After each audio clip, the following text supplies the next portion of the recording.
स्वागत है आपका आपके अपने YouTube channel the queen of science में। तो पिछली वीडियो में हम लोगों ने क्लास 10th के मैथमेटिक्स में lesson number 3 pair of linear equation के सब्स्टिट्यूशन मेथड पे डिपेंडेंट वर्ड प्रॉब्लम्स कर रहे थे और क्वेश्चन नंबर 3 के अप टू 4 पार्ट तक का डिस्कशन पिछली 2 वीडियोस के वर्ड प्रॉब्लम में हम लोगों ने डिस्कस कर लिया था। आप उन वीडियोस को जा कर के प्लेलिस्ट में मेरे चैनल पे देख सकते हैं बड़े आराम से। और अब हम लोग इसमें के नेक्स्ट 2 पार्ट्स, 2 पार्ट और बचे हैं क्वेश्चन नंबर 3 के 5th एंड 6th। तो आज अब इन दोनों पार्ट्स का डिस्कशन इन दोनों वीडियोस में करेंगे हम लोग। मैं आपको ये चीज़ कंफर्म कर देना चाहता हूँ कि क्योंकि हम लोगों ने सब्स्टिट्यूशन मेथड को डिस्क्राइब किया है और उस सब्स्टिट्यूशन मेथड से रिलेटेड एक्सरसाइज कर रहे हैं एनसीईआरटी की बुक से, तो इसलिए हम जो क्वेश्चन सॉल्व करेंगे उसको भी सब्स्टिट्यूशन मेथड से ही करेंगे।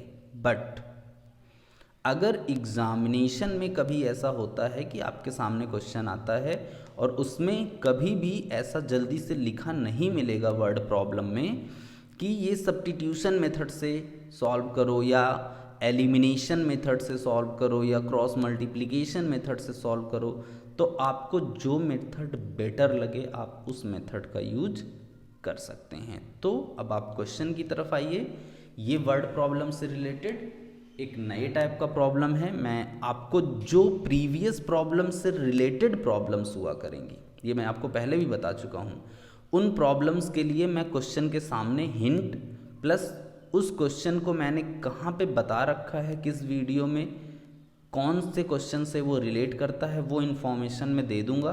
तो आप उस पर्टिकुलर वीडियो पे जाके उस क्वेश्चन को कर सकते हैं बड़े आराम से, और इवन आप मुझसे भी कंसल्ट करके क्वेश्चन कर सकते हैं। यहाँ पे लिखा है a fraction becomes 9/11 if 2 is added to both numerator and the denominator. If 3 is added to both the numerator and denominator, it becomes 5/6. Find the fraction.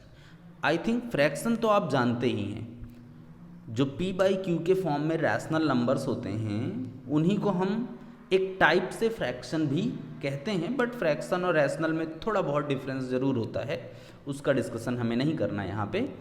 ये कहने का मेरा सेंस है कि जिनमें न्यूमरेटर और डिनोमिनेटर होते हैं उन्हीं को हम फ्रैक्शन कहते हैं। तो यहाँ पे हम लोग सबसे पहले लेट क्या कर लेंगे, let numerator is equals to x and denominator is equals to y. And fraction हमारा क्या होता है, न्यूमरेटर अपॉन डिनोमिनेटर। तो ये हो जाएगा हमारे पास x अपॉन में y। क्लियर है ये चीज़ आपको? अब देखिए क्वेश्चन में उसने पहली कंडीशन क्या लगाई है, अ फ्रैक्शन बिकम्स 9/11।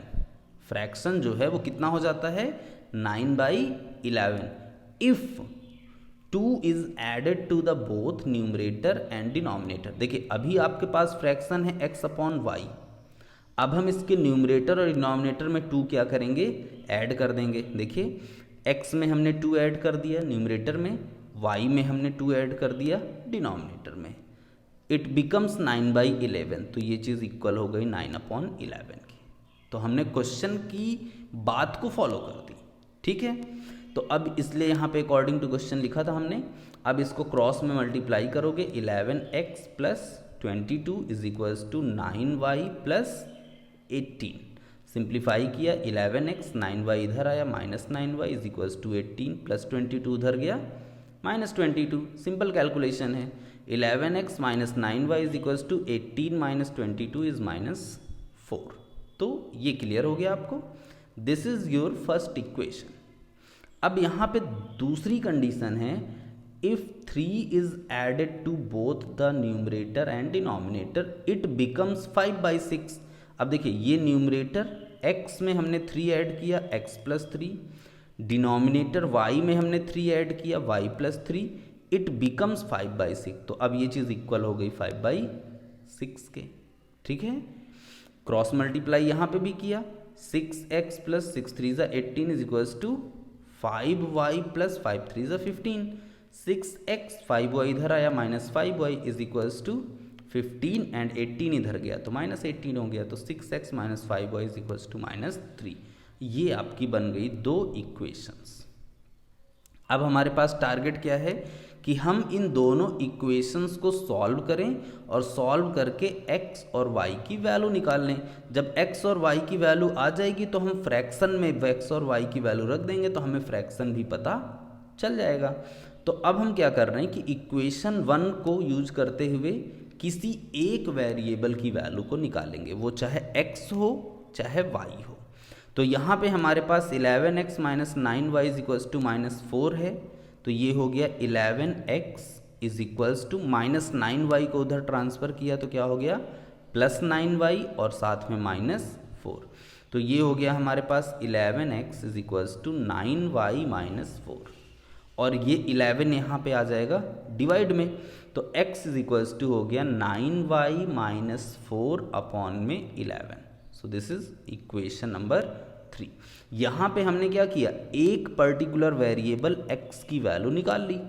अब उस x की वैल्यू को हमने किस इक्वेशन को यूज करते हुए निकाला था, इक्वेशन 1 को यूज करते हुए, तो इसलिए अब हम इसको रखेंगे कहाँ पे, इक्वेशन नंबर 2 में। तो हमने क्या किया, फ्रॉम इक्वेशन 2 एंड 3 हमने इस x की वैल्यू को इक्वेशन नंबर 2 में पुट कर दिया। 6x की प्लेस पे आ गया 9y - 4 upon 11 then -5y is equals to -3। Calculation किया हमने, ये 6 अंदर मल्टीप्लाई हो जाएगा, 6 9 ज़ा 54 -6 4 ज़ा 24 upon 11 -5y is equals to -3। फिर हम क्या करेंगे, एलसीएम ले लेंगे, तो ये हो गया 54 - 24 -11 का 5y से क्या हो जाएगा मल्टीप्लाई, क्योंकि 5y के अपॉन में कुछ नहीं है, तो ये 11 इससे आकर के एज अ एलसीएम के प्रोसेस में मल्टीप्लाई होगा। तो 11 का 5 से मल्टीप्लाई हो गया 55y एंड अब टोटल के अपॉन में हो जाएगा 11 इज इक्वल्स टू -3। अब देखिए ये 54y है और ये 55y है और एक माइनस में है एक प्लस में है, तो इट्स ऑब्वियस सब्ट्रैक्ट हो जाएगा, तो -55y और +54y हो जाएगा -y, क्योंकि ये बड़ा है इसलिए साइन माइनस का आएगा, और साथ में -24 इज इक्वल्स टू 11 का -3 से मल्टीप्लाई -33। ये -24 आप उधर ट्रांसफ़र कर दीजिए, -y is equals to -33 and +24 -y is equals to -33 + 24 हो गया -9 और माइनस से माइनस हो जाएगा कैंसिल, तो y इज इक्वल्स टू हो गया हमारा 9। तो y की वैल्यू हमको मिल गई।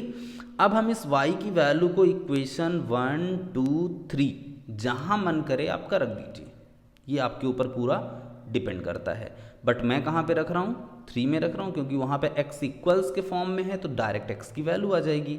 तो x is equals to 9, y की प्लेस पे भी 9 -4, 9 9 ज़ा हो गया 81 - 4 अपॉन 11, 81 - 4 77 अपॉन में 11, so it is 7।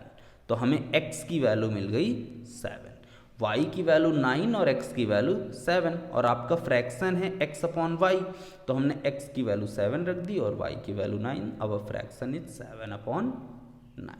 I think कि आपको ये पूरा क्वेश्चन बहुत अच्छे से क्लियर हो गया होगा, ठीक है, क्योंकि अब इस क्वेश्चन पे बेस्ड जो क्वेश्चन एक्सरसाइज में फर्दर दिखेगा कहीं पे, तो मैं उसके लिए ये इंडिकेट कर दूंगा आपको कि ये क्वेश्चन हम लोगों ने एक्सरसाइज 3.3 के क्वेश्चन नंबर 3 के 5th पार्ट में किया था, तो आप यहाँ पे आकर के उसको देख लीजिएगा, ठीक है।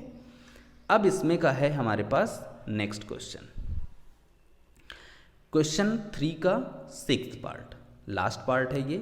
5 ईयर हेंस, 5 ईयर हेंस का मतलब 5 साल बाद, the age of Jacob will be 3 times that of his sun.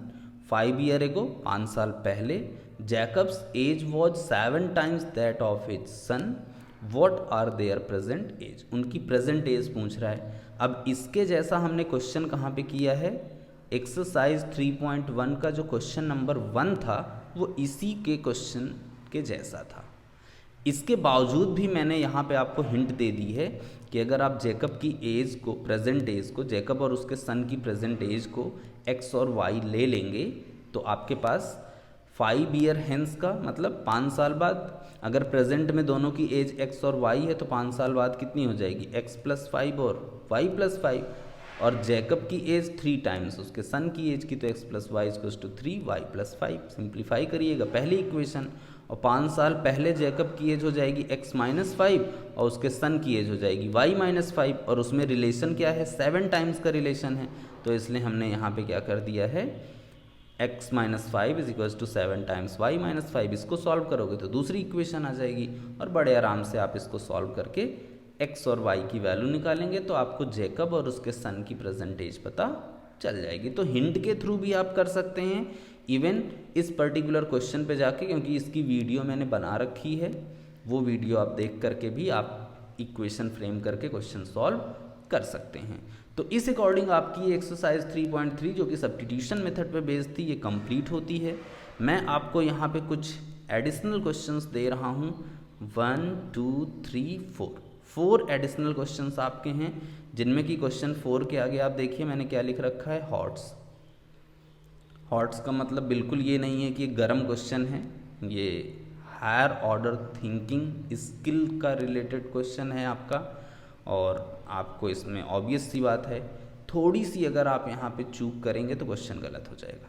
Question के अंदर कुछ ऐसा है, आप करिएगा क्वेश्चन, मुझसे फिर आंसर बताइएगा, तो मैं आपको बताऊँगा कि आपने सही किया है कि गलत किया है, तब आपको क्लियर हो जाएगा कि हाँ क्या स्टैंडर्ड है इस क्वेश्चन के अंदर, क्या चीज़ इसमें डिफरेंट है जिसकी वजह से सर ने कहा कि ये क्वेश्चन थोड़ा सा एक्स्ट्रा ऑर्डिनरी क्वेश्चन है। ओके, नाउ नेक्स्ट वीडियो जब मैं आपको दूंगा तो वहाँ पे मैं स्टार्ट करूँगा एलिमिनेशन मेथड।